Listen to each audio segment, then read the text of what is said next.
The first point is that if Nigeria were to be a normal country, people like IBB will not be sitting down and people are going to now start contributing any money for him. Such a man cannot be talking in a normal country nowadays. But because of where we find ourselves in Nigeria, people like IBB, Obasanjo, Jonathan, Tinubu, many of them are sitting down eulogizing someone that, my brother, the Bible says that if the foundation is destroyed, what can the righteous do? When we say that there is no future for Nigeria, people will get angry. Is there a future?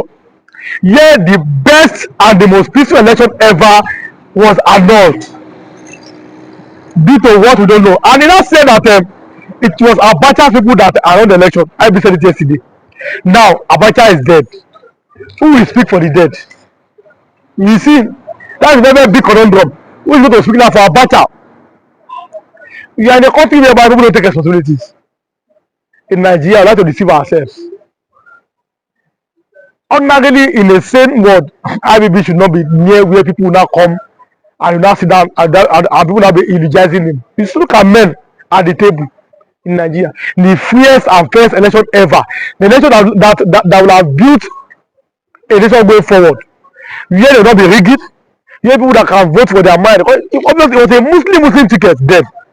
That time, like I said, Nigeria was more peaceful then.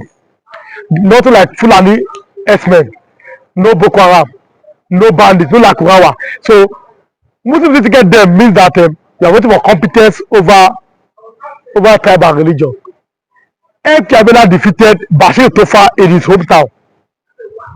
People voted liberally. Imagine. But nowadays, everybody must vote across ethnic lines.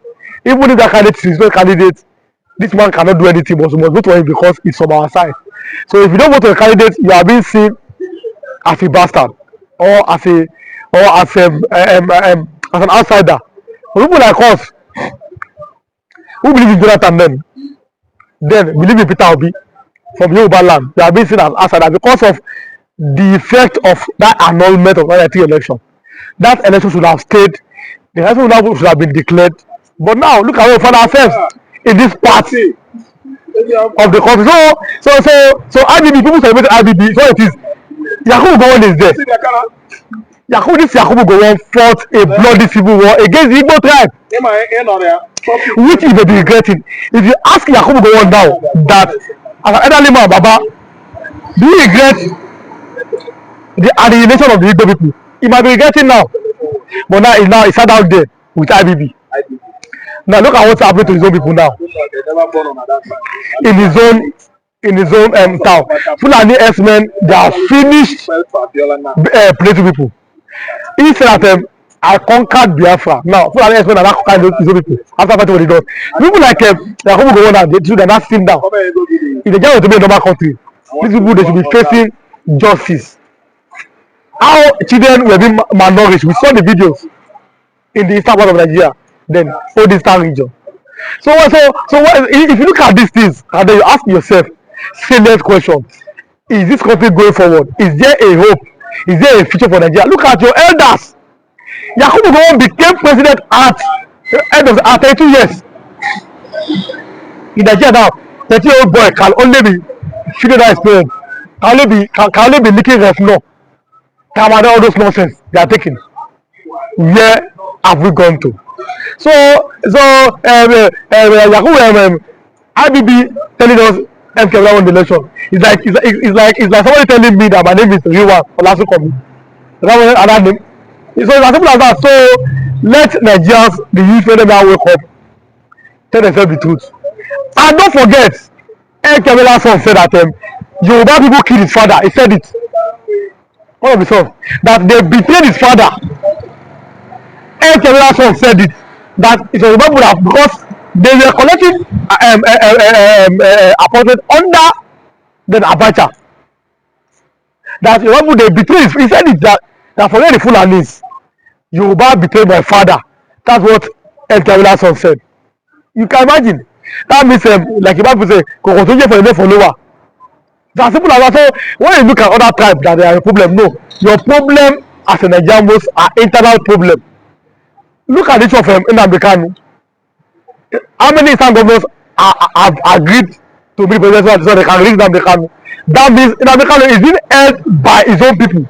The same way Nkebela was killed, according to one of his sons, by Yoruba people, that he was betrayed. It's as simple as that. Your son is in detention, you are collecting appointment from Abacha. What does that tell you? What that psyche of the average Nigerian politician? Nnamdi Kanu case is there. You are not what's happening. His own people are against him because he may be more popular than them. Nnamdi Kanu is popular than most of the Igbo governors. They know it. It's not to be president to let us find a way to release our son. Let Nnamdi Kanu be free. No. They are busy romancing the president. They are welcoming the president to the hometown, giving the president Ishagu to wear. These are the problems why there seems to be no future for Nigeria. So what can the righteous do? Nigeria was never meant to be one. That is where the problem comes from. The reason why the country seems not there is no unity of purpose. The way I'm thinking from Abeokuta Ogun State, a Yoruba man, is not the way Muhammadu Bundi is thinking from Jigawa State. It's not the way Chimaoke Obina is thinking from Ebonyi State. So we have our different ways of thinking as Nigerians. We don't want to be one. The British came, they joined the southern and northern potato. Okay, if you say that we are one Nigeria, who were there when we agreed to come together? Who are we? Number one. Number two, if we say that we are one, Nigerian, tell us what is our unifying factor. Every nation must have a common purpose and common goal. Does Nigeria have a common purpose and common goal? It's not the same. Our lifestyle, our religion, our thinking, our food. We don't have anything. We don't want anything that is common together as Nigerians. What do we have in common with the Fulani man, with an Igbo man? You know what I'm saying? Obviously, Yoruba and Igbo are closer to ideology because they are from the southern part of Nigeria. But look at the northern part of Nigeria.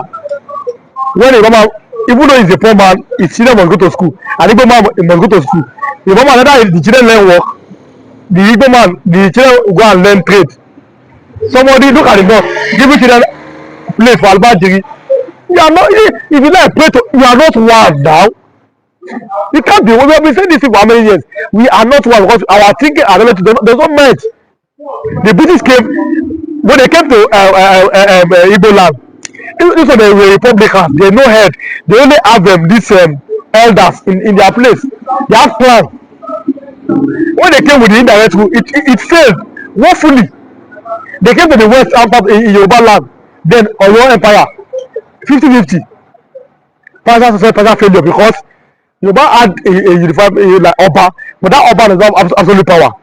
They have Oyo Mesi, who are like the Senate. Oba, we don't want to hear anymore. They open Calabash. Oba must kill himself. That's like an impeachment. They have Generalissimo. They have his own different barracks. That's the Ààrẹ Ọ̀nà Kakanfò in Yoruba land. Then they went to the north 100% success because their emir is seen like a god sent, like a mouthpiece of God. So they listen 100% to their emirs. Now look at it. What worked 100% in the north? In Yoruba land 50%, Igbo land 0%. You now get the three of them together and say that we should continue praying. Pray for what? We can't pray because the analogy is different. Because the analogy is different. So MK Abela and MK Abela and what is his name? This IBB case. IBB, you know what you are doing. We know what you are doing. What you are doing. Because maybe it seems that the time is coming that he may be close to his grave. Let him change. But it is too late. Baba, it is too late. Things have destroyed the country. There's now tribalism and religious differences is now being thrown in the open. So IBB, I don't know, but for me, that apology has come too late, and it should go and face. But Nigerians, we don't learn. Once we don't learn, I don't think. So as early as possible, together with their opponents, then National, I think, Republican Convention. Abiola contested under SDP, and Kotofa contested under NRC then. And do you know what? The whole Igbo land, I mean southeastern Nigeria, the Igbo man, voted vehemently, overwhelmingly for SDP political platform, and its candidate was Mochud Abiola from Yoruba land. They could not discriminate against Abiola. Actually, Abiola donated in the southeastern Nigeria too. He gave out to everybody.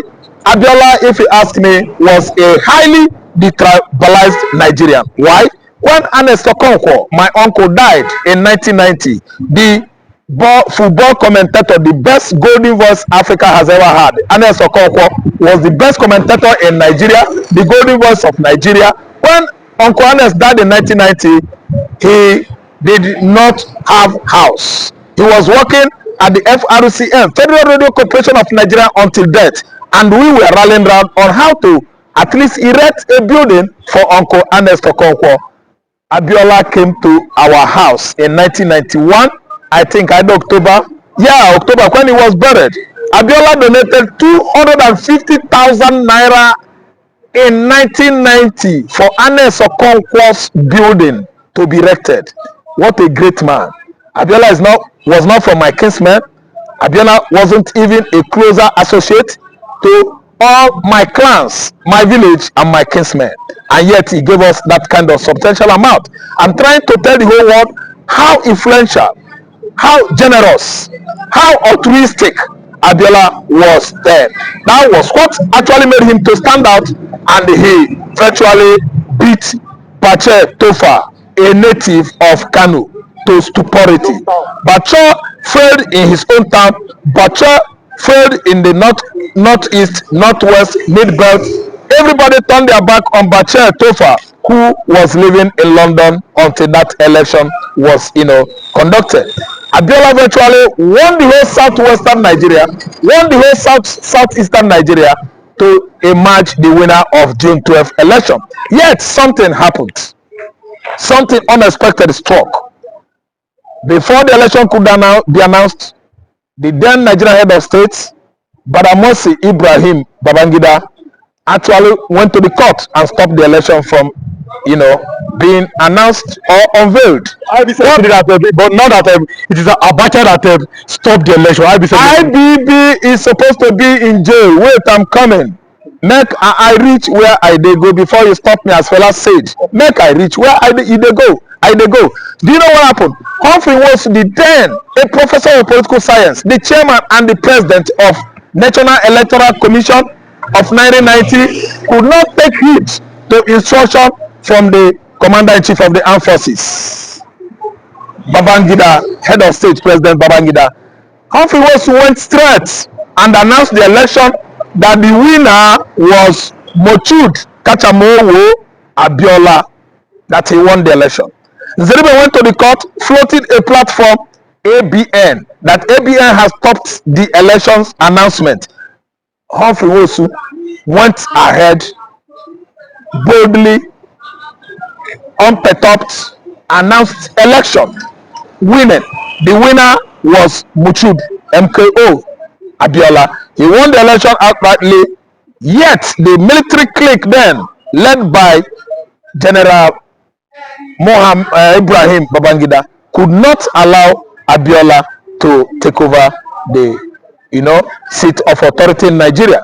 The whole military clique under the Chief of Army Staff, Sani Abacha, Joshua Dogoyaro, John Chagaya, Jeremiah Useni, all of them, they turned their back on Mochud Abiola, claiming that they don't want him to rule Nigeria. Today we've seen how Ibrahim Babangida, the then head of state, has actually come on the front of newspapers this morning across Nigeria, telling Nigerians that he regretted annulling June 12th, that Abiola won. He's now trying to tell the whole world that he was responsible for his friend's death. Mochud Abiola died during that struggle.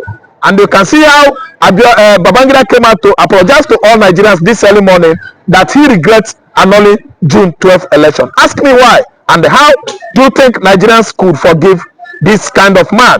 As I'm talking to you now, I'm of the opinion that if our system is working here in Nigeria,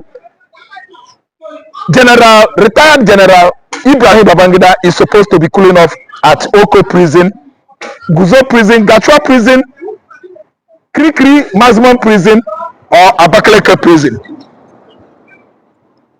General Mohammed, General Ibrahim Badamasi Babangida retired, is supposed to be arrested.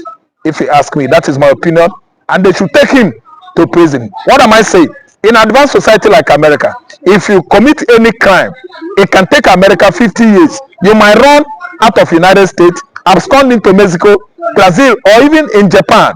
When they actually concluded and found out that you are culpable of that crime, and they have found out your hideout, where your hideout is, America could go that far in any country and get you arrested and bring you back to United States of America to serve. It happened many years in America. It happened recently in 1997 when one of the perpetrators, collaborators of the Holocaust of 1940s, 50s, was arrested in Argentina. His name is Adolf Eichmann.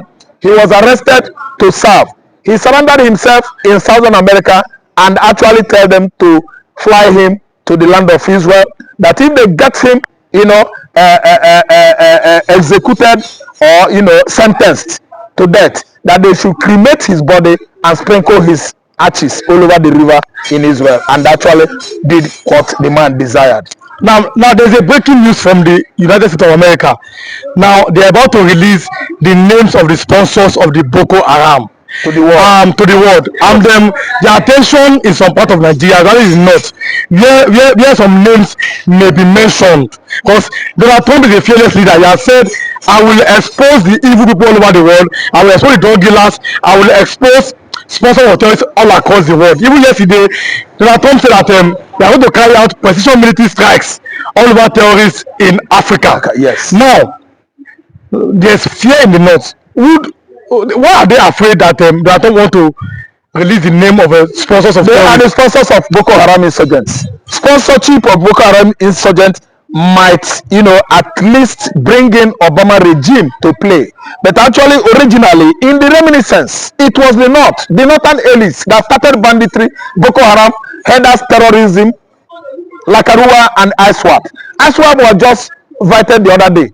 The northern elites, they had hand in it. Now, the whole north are checking, because what? Chetima has hand in the sponsor and the forces or mechanism that brought into Nigeria Boko Haram and banditry. We actually saw Chetima on the social media where he was romancing, embracing one of the bandits in the bush in an uncompleted building. This time around, the north is tensed up. Because why? Muslim ticket is playing out. The bitterness, the doom, the shortcomings, and what? Disadvantages of Muslim ticket.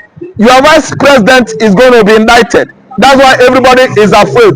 There's no matter how Asorok is going to play their wuru roles.